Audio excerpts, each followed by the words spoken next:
So in November last year, I volunteered to organize TEDx Brussels. And we had 2,200 people in Beaux-Arts staying from 8 in the morning, waiting to get in at 7 o'clock, staying from 8 o'clock in the morning till 6 in the evening. And when we discussed this idea of the conference today, Johan and I, we proposed to make it like this, like a TED conference, you know. The TED is about ideas worth spreading, not about a presentation, but really present some ideas. And then he said, okay, you should do it first. And I said, oh, I have to do it. So I was looking at an idea, a new idea to present to you today. And I went back to my 20 years as a member of the Regional Development Commission of Brussels, went back to the conferences that I attended in Europe and also in the US because I'm a member of the American Planners Association. And suddenly I saw a few words coming as an idea. It's connecting the unconnected. And when they be connected, they will find a job. And then with their job and the money that they earn, they will be able to build the houses that we need in Brussels. So this was an idea, but I had to find the rest. So I went to social media, to whatever, and this is the topic of my presentation today. Really try to find an idea worth spreading. Okay.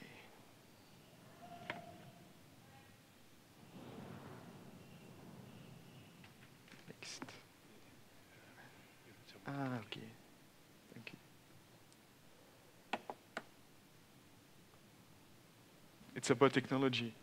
You know, it's normal because I used to work only on Mac, never on PC. So my first topic of today will be that social media and urban development strategies. Social media can be used as a urban development strategy.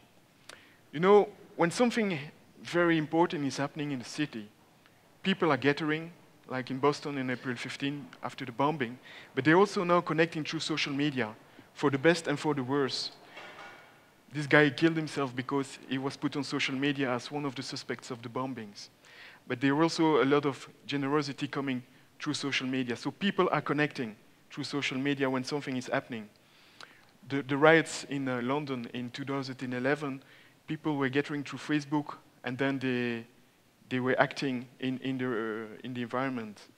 During the war in Libya some time ago, the young people on the ground in the city, they were connecting to the fighters of the NATO, and they give information to them to bomb the snipers that were bulleting them. They were connecting through social media. You see, social media is everywhere in our society today. You see it in a lot of sectors, and one of the most important at the moment is really in hospitals, in healthcare. People are really communicating with the physicians. You have a lot of projects, physician, nurses, etc. So healthcare is one of the examples of where social media is getting more and more important. And so today I also wanted to talk about people.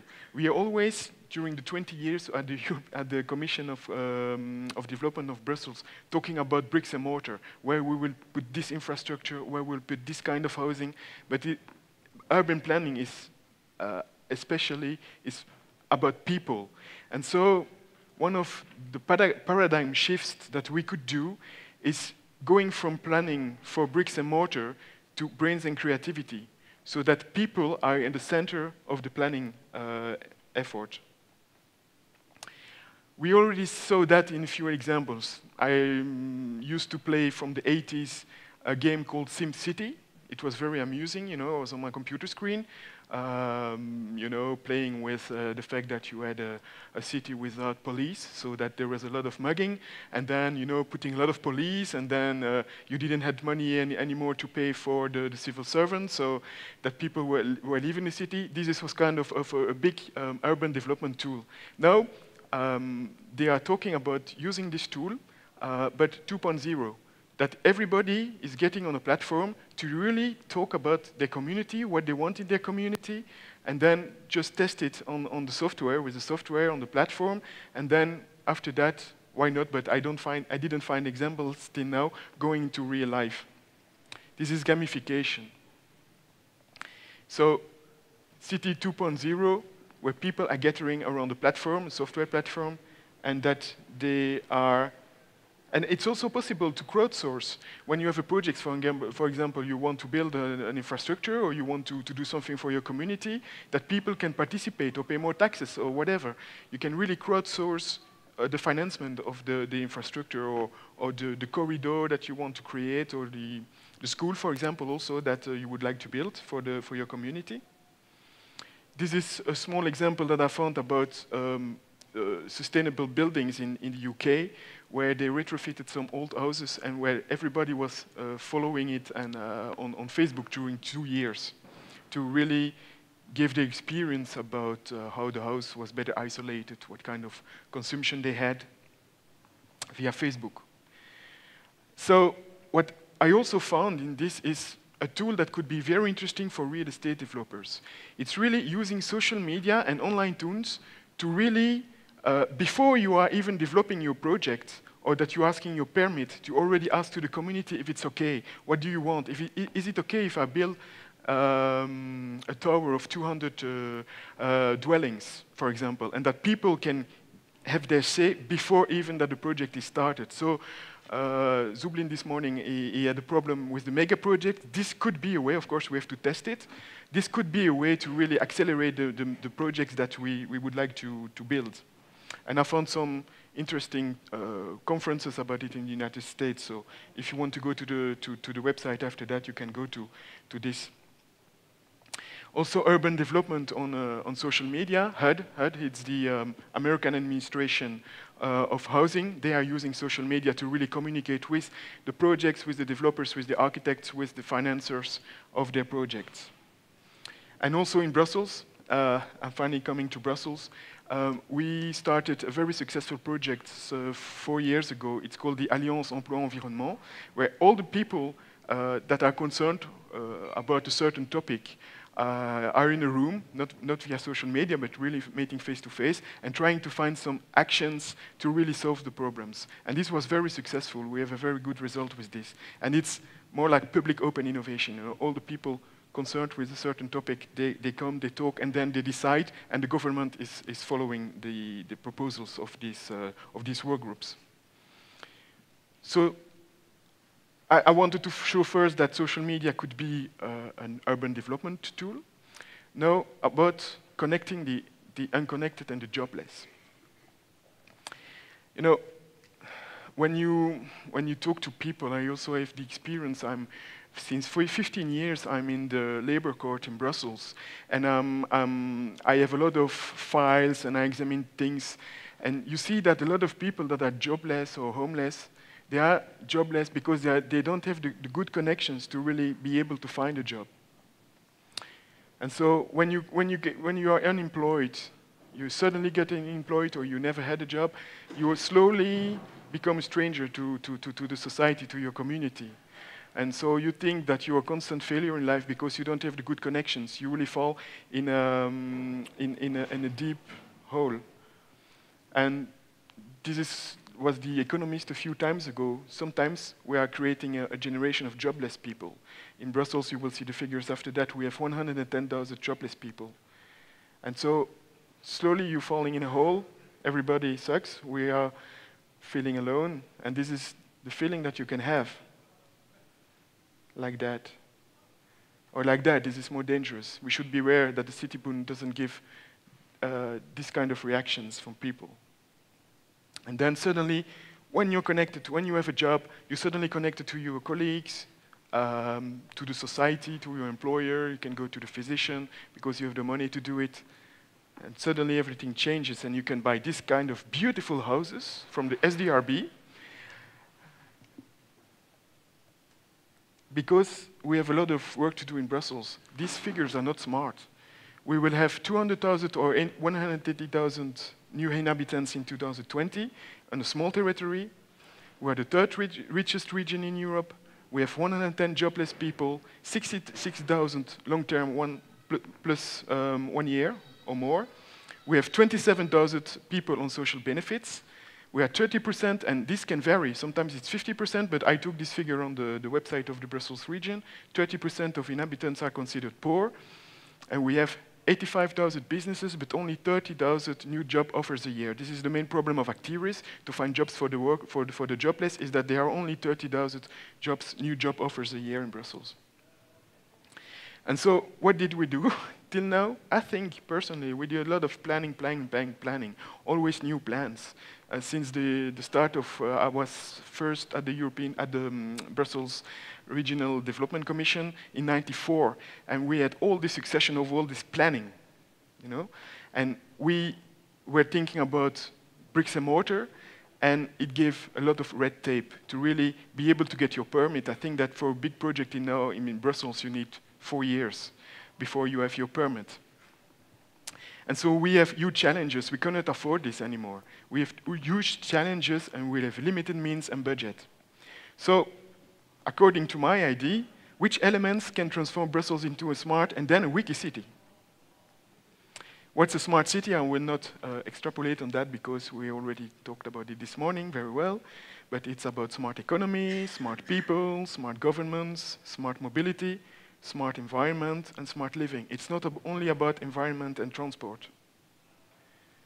So what do I mean? Because WikiCity, you know, I invented this. I think it could exist somewhere on the internet, but I say wiki, why is it? Because wiki was invented, the term wiki web was invented in '94, and it means quick, very quick.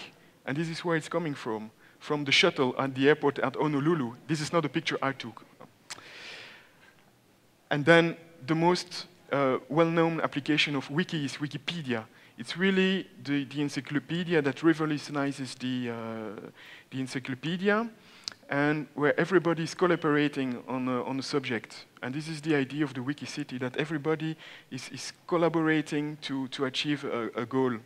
So my point here is that we should not only use smart city to address some environmental sustainability or carbon print reduction, but we use it to really try to connect all these new people coming to Brussels to live here. And there were a lot of them. And so if they are not connected, they will have problems to find jobs or to even integrate in the society. This could be, the city boom could have very big opportunities for everybody here in the city, but it could also have a lot of problems if the people are not connected. And by wiki city, I mean like Wikipedia. A wiki city is a city that is interconnected on a perpetual basis at all levels of society: public, private, citizens, business, organizations, associations. You already see this happening, especially with know that most politicians, most civil servants and administrations in Brussels are on Twitter. You can really have a connection and start the dialogue with your administration. Then when everybody is connected, you know, everybody knows each other. You know, in Dutch they say, onbekend is onbemind. This is really true. When you learn to know each other, then you can really have empathy, and there is a better social cohesion in this kind of city where people are more connected. There is a good government and shared norms. Of course, I'm from the building industry, and I think that one of the best aspects of the wiki city should be the promotion of entrepreneurship. That people think that they can start a business and that they can really be successful in this very good urban environment to really start a business and to take care of their life and of their family. When there is more connection between people, there is also a better inclusiveness of the growth of the city. The growth would not be only for a few bankers, but would be for more people, because more people are really starting a business or have a job. And so this morning from the Amsterdam smart city, we learned that it was very important for the smart city to go from the top-down approach, very typical approach, you know, promoted by technological companies, to a bottom-up approach. I think that top-down and bottom-up should be combined, both. That we should, because people, they should also take studies into account that are performed at top level or at government level, because they don't know everything. They think they know everything, but they don't know everything. Sometimes it's interesting to have the expert advices. So connecting the unconnected, my third topic, and the last topic, New Digital Age. It's a new book written by Eric Schmidt, and I'm following him on Twitter. So it's very interesting because, you know, the Americans, they have a lot of good quotes, not always true, but when he say for every person online, there are 2 who are not today, and by the end of the decade, everyone on Earth will be connected. So this means that in Brussels, in 2020, when we will have 180,000 more inhabitants, everybody, all these guys will be connected, and women. There is also a very strong leadership from the European Commission. I was making a presentation last week at the European Business Summit, and I was listening to Nelly Cruz, really trying to make things possible so that everybody in Europe would be connected and should reap the benefits, should be able to reap the benefits of the new digital opportunity. Also, when you study the conferences about social exclusion and poverty on international level or even on local level, people there are talking a lot about the opportunity of social media, of digital tools to connect people, to reconnect the people that are not connected anymore. I will go very quickly on this. Even the plan to fight poverty in Brussels-Capitale region, when you read all the topics and all the action plan, it's a lot about that people are not connected, and this is why they are poor, and if we connect them better, if we give better information, they are getting reconnected and slowly can be active in their community, in the society. This is what's happening at this moment in Africa. A few years ago, I met the head of innovation of Fortis, because it was not BNP Paribas Fortis yet. And he was really developing some cellular phones to pay people, you know, that they don't have money, so you can pay with your cellular phone. I thought it was science fiction. Now everybody in Africa that wants to have this on his cellular phone can have it. And this is how slowly Africa, because it's connecting through mobile phones, is coming out slowly out of poverty. I found some good projects about connecting the unconnected and the homeless in Australia, but also in France, where there is an organization who is working on this to really use the tools to connect people who are homeless, to really give them new opportunities in life. And in Brussels, when you're in the metro, this is only personal what I'm telling, people that are there, they don't have a job, but they are connected to everybody. There's always SMSing and on Facebook, whatever. So you have to better connect them to the networks they really need to get a job. And this is why education is so important.